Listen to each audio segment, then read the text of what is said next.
Saudara-saudara yang terkasih dalam Kristus Yesus, sebelum kita mendengarkan firman Tuhan pada hari ini, marilah kita bersatu dalam doa. Kita berdoa. Kembali kami mengucap syukur ya Tuhan atas setiap berkat penyertaan-Mu dalam kehidupan kami. Kami masih dapat merasakan sukacita yang daripada-Mu. Ya Bapa, sebentar kami akan mendengarkan firman-Mu. Kiranya berkatilah setiap hati dan pikiran kami Tuhan, agar firman-Mu boleh sampai kepada kami. Berkati juga ya Tuhan hamba-Mu yang akan menyampaikan firman-Mu pada hari ini. Biarlah sekiranya apa yang disampaikannya berasal daripada-Mu ya Tuhan. Berfirmanlah Engkau ya Tuhan, karena kami telah siap untuk mendengarkan. Amin. Shalom bagi kita semua. Saudara-saudari yang terkasih dalam Kristus Yesus, yang menjadi nats firman Tuhan pada hari ini, yang tertulis dalam 1 Petrus 1 ayat yang ke-17 sampai ayat yang ke-23. 1 Petrus 1 ayat 17 sampai ayat yang ke-23, beginilah firman Tuhan. Dan jika kamu menyebutnya Bapa, yaitu Dia yang tanpa memandang muka menghakimi semua orang menurut perbuatannya, maka hendaklah kamu hidup dalam ketakutan selama kamu menumpang di dunia ini. Sebab kamu tahu bahwa kamu telah ditebus dari cara hidupmu yang sia-sia, yang kamu warisi dari nenek moyangmu. Itu bukan dengan barang yang fana, bukan pula dengan perak atau emas, melainkan dengan darah yang mahal, yaitu darah Kristus yang sama seperti darah anak domba yang tak bernoda dan tak bercacat. Ia telah dipilih sebelum dunia dijadikan, tetapi karena kamu, Ia baru menyatakannya pada zaman akhir. Oleh Dialah kamu percaya kepada Allah, yang telah membangkitkan Dia dari antara orang mati, dan yang telah memuliakannya, sehingga imanmu dan pengharapanmu tertuju kepada Allah. Karena kamu telah menyucikan dirimu oleh ketaatan kepada kebenaran, sehingga kamu dapat mengamalkan kasih persaudaraan yang tulus ikhlas. Hendaklah kamu bersungguh-sungguh saling mengasihi dengan segenap hatimu, karena kamu telah dilahirkan kembali, bukan dari benih yang fana, tetapi dari benih yang tidak fana, oleh firman Allah yang hidup dan yang kekal. Demikianlah firman Tuhan. Saudara-saudari yang terkasih di dalam Kristus Yesus, yang menjadi tema daripada nats firman Tuhan pada hari ini ialah bersungguh-sungguh saling mengasihi. Surat 1 Petrus ini ditujukan kepada orang-orang Kristen yang berada dan yang tersebar di Asia Kecil. Jemaat ini sedang dan akan menanggung penderitaan oleh karena iman mereka kepada Kristus. Surat ini ditulis ketika pemerintahan Romawi, yang dimana pada pemerintahan ini mulai menganiaya orang-orang Kristen. Nah, oleh karena itulah mereka menolak menyembah kaisar yang menganggap dirinya sebagai dewa. Melalui surat inilah jemaat diingatkan bagaimana mereka akan mengalami penderitaan sebagaimana Kristus juga menderita bagi mereka. Tetapi di tengah penderitaan yang mereka alami, Petrus menasihati jemaat tentang bagaimana memperlakukan sesamanya dan juga terhadap orang lain yang sering tidak menerima cara hidup mereka. Kristus yang sudah mati dan bangkit harus menjadi dasar bagi kita. Harus menjadi dasar bagi kehidupan dan pelayanan kita untuk menggerakkan persekutuan itu. Kebangkitan Kristus mendorong orang percaya untuk hidup dalam kasih persaudaraan. Petrus mengingatkan bahwa kita adalah orang-orang yang berdosa, yang telah ditebus dari cara hidup kita yang sia-sia.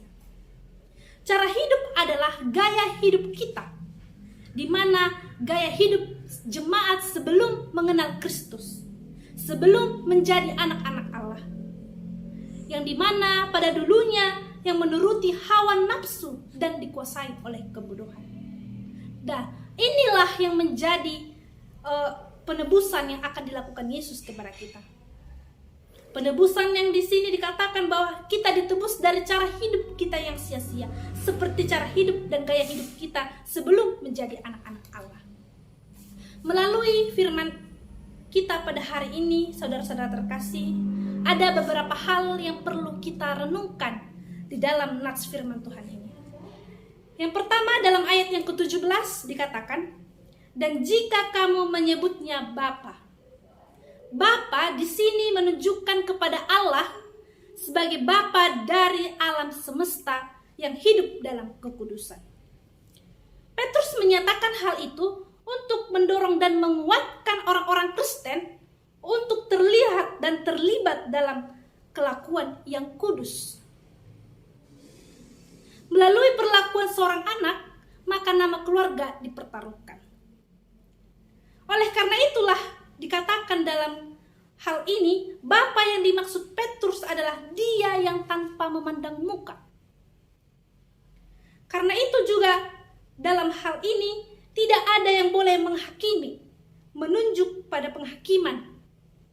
Karena penghakiman itu hanya berada dalam Allah sendiri. Kata menghakimi itu bukan tertuju kepada kita manusia. Walaupun ada banyak hal-hal yang kita lihat dalam kehidupan kita sehari-hari, ada banyak orang-orang yang melakukan kesalahan-kesalahan, tetapi kita tidak berhak untuk menghakimi. Karena penghakiman itu hanya berada dalam Allah saja. Oleh karena itulah, Allah mengasihi semua anak-anaknya dan menyediakan keselamatan untuk semua orang. Sehingga keselamatan itu tetap ada dan menjadi bagian daripada kita. Kita mengetahui bahwa Allah adalah yang maha kuasa. Tetapi dalam kehidupan kita melihat bagaimana kasih Allah kepada kita. Ketika kita melakukan kesalahan-kesalahan, melakukan dosa-dosa dalam hidup kita, tetapi Allah tidak menghukum kita. Tetapi dalam hal ini, Tuhan menunjukkan kasih-Nya kepada kita. Dia tetap mengasihi kita walaupun kita hidup di dalam dosa, dalam kesalahan-kesalahan kita.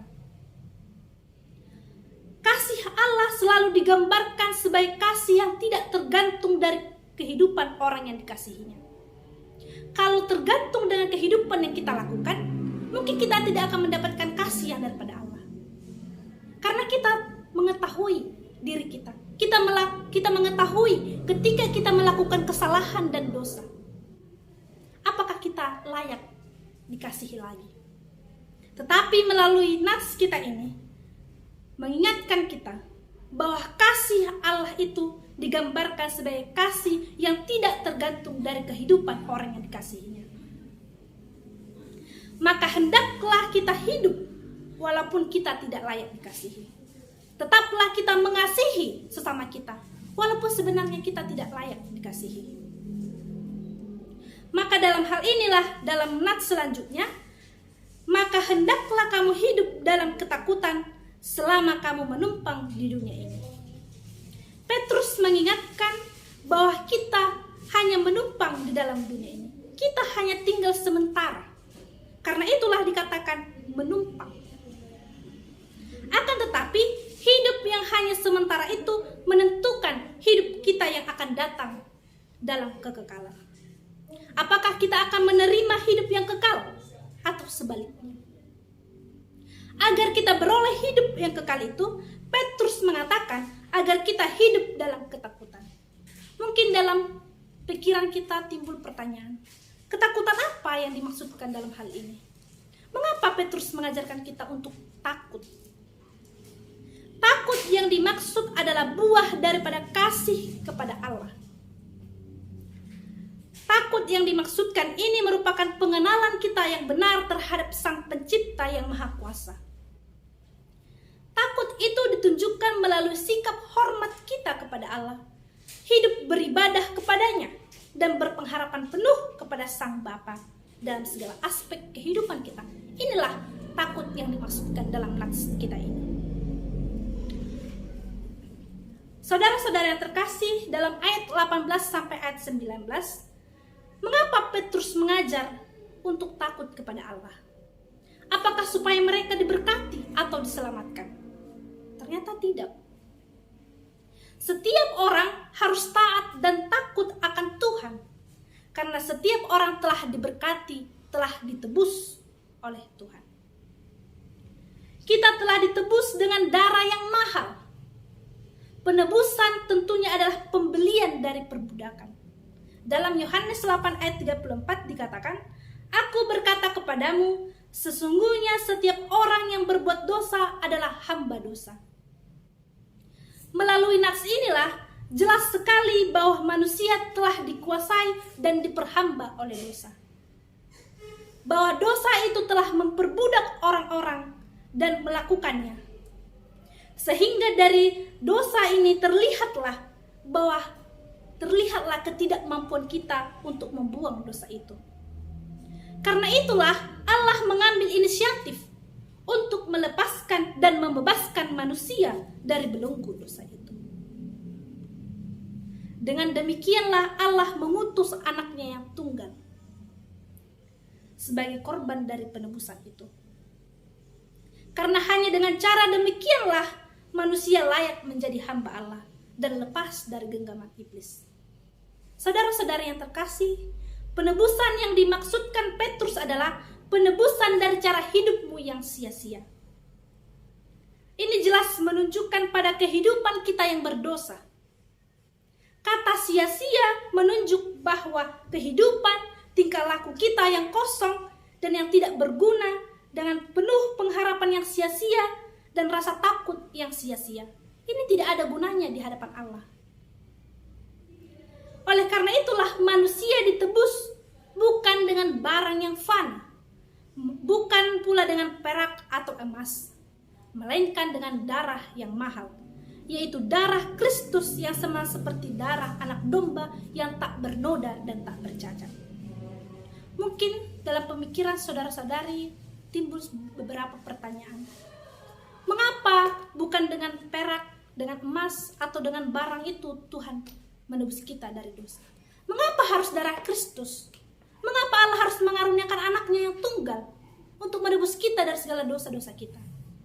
Ternyata saudara-saudari, barang, emas, dan perak ini sering menjadi jeratan, godaan, dan hambatan keselamatan manusia. Karena barang-barang ini dapat rusak. Oleh karena itulah barang-barang ini, emas atau perak itu tidak dapat menebus satu jiwa pun. Karena ini dapat rusak. Oleh karena itulah harus darah Yesuslah, harus darah Yesus Kristus yang bisa membuat kita bebas dan ditebus dari dosa itu. Dan inilah menunjukkan bahwa tidak ada yang bisa menebus kita dengan sempurna dari dosa kecuali darah pengorbanan Yesus. Hanya darah pengorbanan Yesuslah yang bisa menebus kita dengan sempurna dari dosa-dosa kita.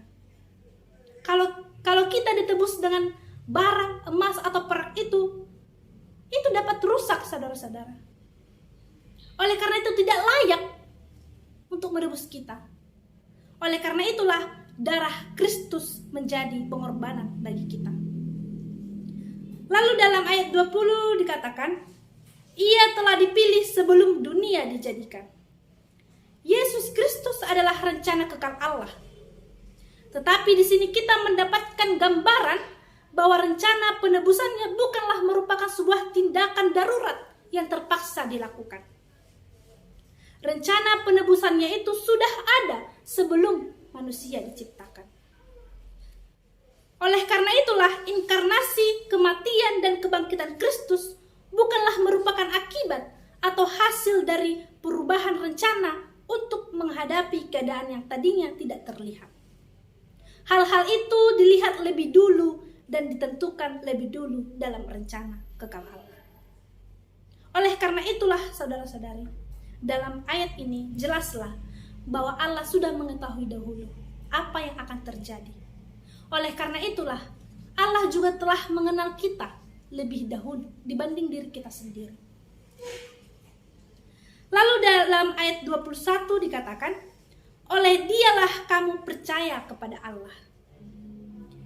Saudara-saudara yang terkasih dalam Kristus Yesus, kita tidak bisa percaya kepada Allah dan tidak bisa menerima anugerah keselamatan kekal itu tanpa melalui Kristus. Petrus berbicara tentang kebangkitan Kristus supaya iman dan pengharapan kita mempunyai dasar yang teguh. Petrus juga membicarakan kebangkitan Kristus dan pemuliaannya untuk menunjukkan bahwa penebusan Kristus telah diterima oleh Allah. Dan itu sebabnya Kristus bisa bangkit dan dimuliakan.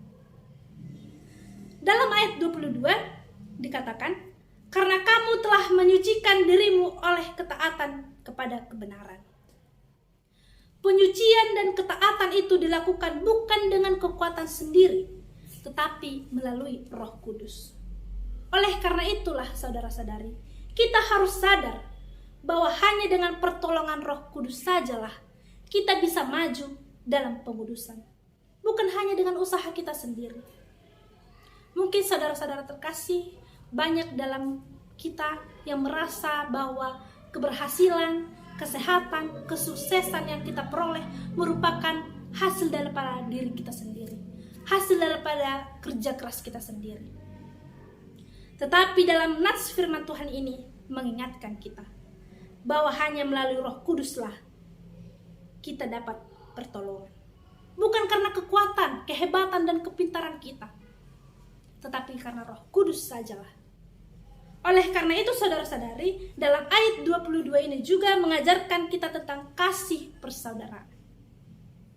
Mengapa kita harus diajarkan tentang kasih? Kasih seperti apa yang dimaksudkan dalam nats ini?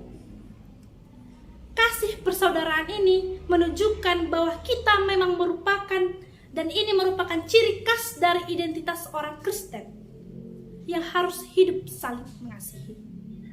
Kasih yang dimaksudkan dalam Petrus dalam ayat ini ialah kasih yang tulus ikhlas.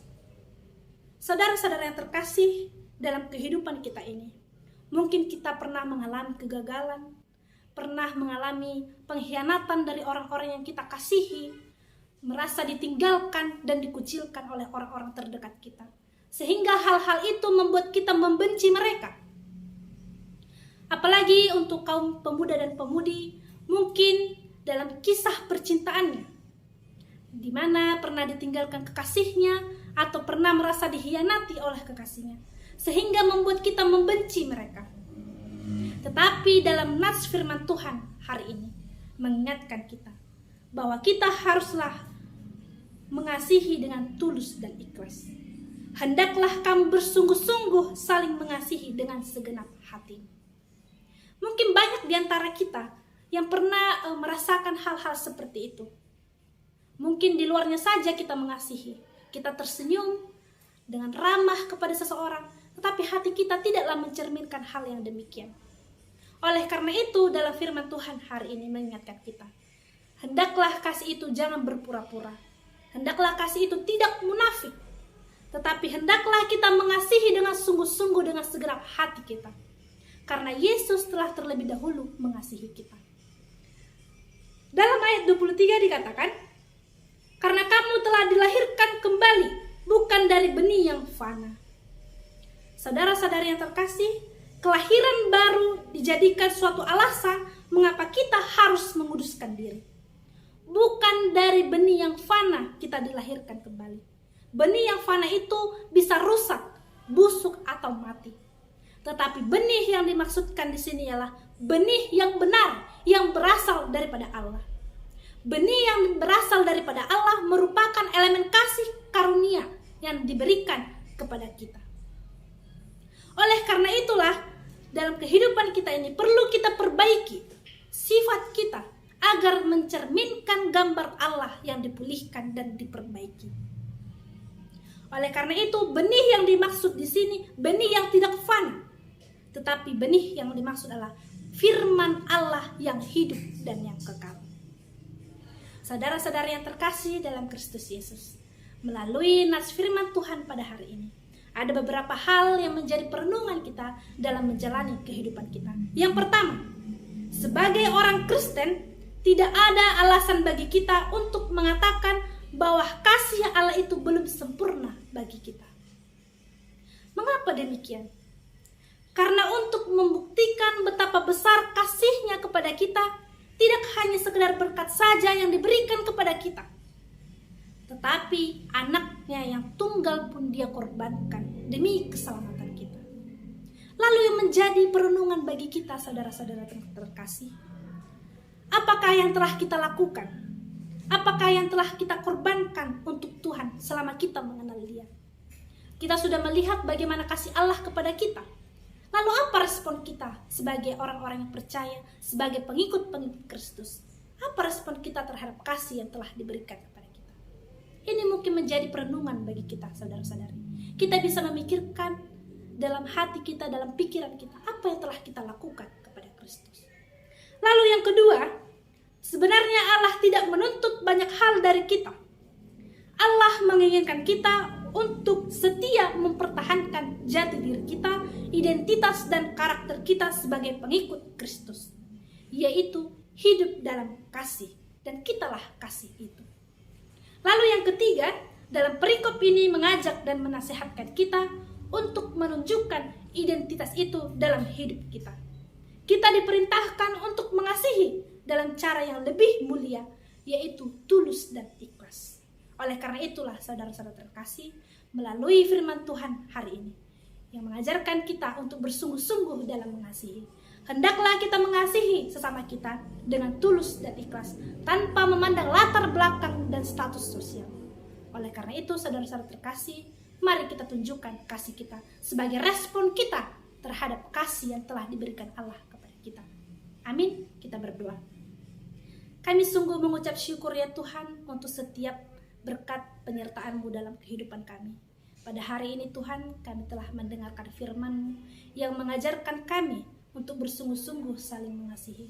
Ajarlah kami Tuhan agar mampu mengasihi sesama kami dengan tulus dan ikhlas. Biarlah kasih yang kami lakukan ya Tuhan bukanlah kasih yang pura-pura, melainkan kasih yang tulus dan ikhlas yang daripada-Mu. Biarlah firman-Mu ini ya Tuhan boleh berbuah, bertumbuh dalam kehidupan kami, sehingga kami tidak hanya sebagai pendengar, tetapi kami dapat mengaplikasikannya dalam kehidupan kami. Berkati setiap aktivitas kami Tuhan. Ampunkanlah kami dalam setiap dosa dan pelanggaran yang telah kami lakukan, agar kami layak menerima berkat yang daripada-Mu. Dalam Kristus Yesus kami berdoa. Amin.